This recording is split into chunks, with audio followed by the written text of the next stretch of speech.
Hello everyone, and welcome to Boss Economics World, where we laugh at the absurdities of economic policies and sometimes shed a tear over the follies of government blunders.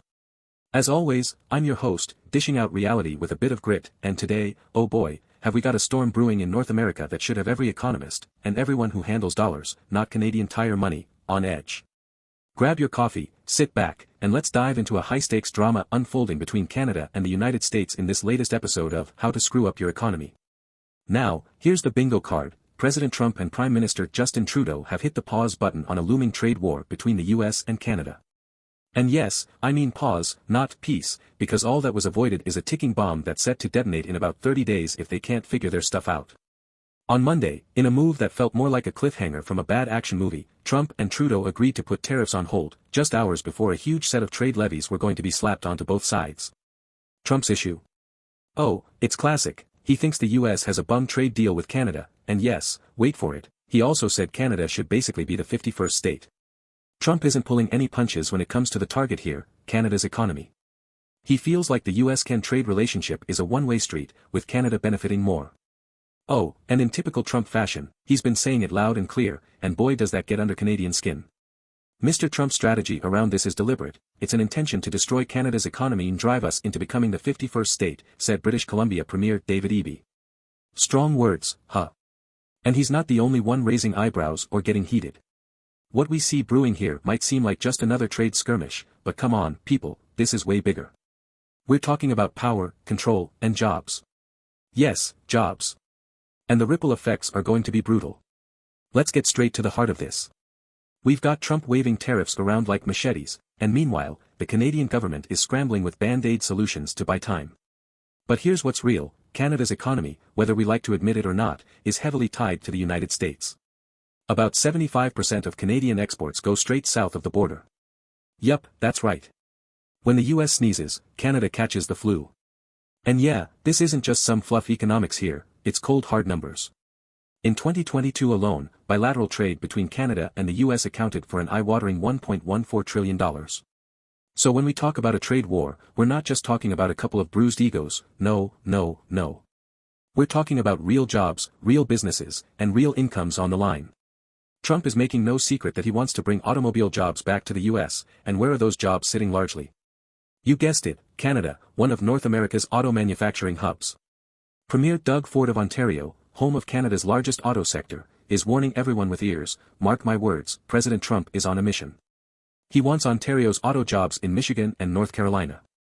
And why does this matter? Well, for context, Canada's auto sector generates about $40 billion annually. See why this trade war is a big deal? Ford even had a little moment of revelation. Back when Trump first won, he was cheering. But now, Trump's got a knife and is ready to carve up Ontario's workforce. Looks like Premier Ford might regret sending that care package congratulating Trump a bit too soon, huh? This nasty business of tariffs isn't just a Trump trademark, though he certainly carries them around like a shiny hammer. Tariffs are being weaponized in global trade more frequently across the board, whether it's China, the EU, or your next-door neighbors. And no, this isn't a simple, free market, or, America first, kind of spiel. It's economic coercion, plain and simple. Think about it. Trump and his advisors believe that threatening Canadian jobs is the pathway to strengthening the United States industrial base and shrinking the trade deficit, which was around $30 billion in 2023, US. And the moves aren't just about goods, either. People, tech, information. These are increasingly part of the power play. Economists across both sides are wondering about the ripple effect. If tariffs are imposed, who gains? The US could see tariffs pushing companies to bring production back to American shores, albeit not a given with supply chains scattered worldwide. But Canada? Well, there isn't really a plan B for Canada, a country heavily dependent on trade. Now, let's talk about uncertainty for a second. Nothing mucks up an economy worse than a whole lot of question marks. Tariffs on and off. Trade deals frozen in time. Agreements on the brink of collapse. Believe me, if there's one thing businesses hate, it's uncertainty. Governor of the Bank of Canada Tiff Macklem pointed out how investment is already being dampened. Well, of course. Investors don't want to park cash into that shiny new factory in Ontario if they think it'll be stuck owing millions in tariffs to the US in a year. And that fear? You bet it's leaking into every discussion from manufacturing plants to boardrooms all across Canada right now. What does Canada do next? Well, enter stage left, the Buy Canadian movement. Yeah, it feels patriotic, right? A resurgent call from Newfoundland and Labrador Premier Andrew Furey and federal leaders like New Democratic Party leader Jagmeet Singh. They want to spark a domestic rally to buy homegrown, home-produced goods. But here's the rub, the challenge with movements like these, however noble they seem, is they tend to be band-aid solutions. The reality is, Canada's a mid-sized economy. If you shrink your trade circle too much, you end up isolating yourself, and we all know tariffs and economic protectionism is a double-edged sword. But still, it's a defensive reflex. A way to hunker down when the blows are coming thick and fast.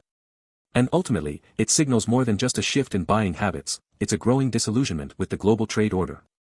Alright, so where does all this leave us? The next 30 days provide a window for negotiation. But what's really clear is that these temporary reprieves. They are just patches on a much larger problem. The entire post-WW2 global trade system is coming apart. Trade wars between allies. Tariffs wielded like swinging swords. Calls to buy domestic. It's a sign that trust, the currency of international trade, is wearing thin. And where trust falters, it's not just goods that falter, but entire economies. For Canada, this could mean a massive existential crossroads. If they capitulate to US demands or absorb tariffs, it'll crush industrial competitiveness. If they push back too hard, well, they risk a trade war that could devastate sectors like autos, steel, and technology. But put this all into wider context, this isn't just a US-Canada squabble. The backdrop here is global economic nationalism, and it's rising.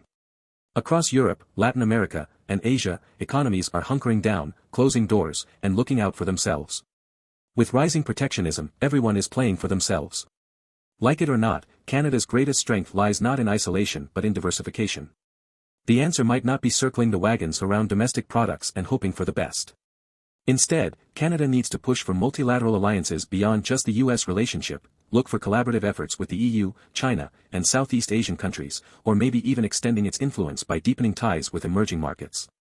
Breaking away from US dominance. Sounds wild, I know. But the writing's on the wall.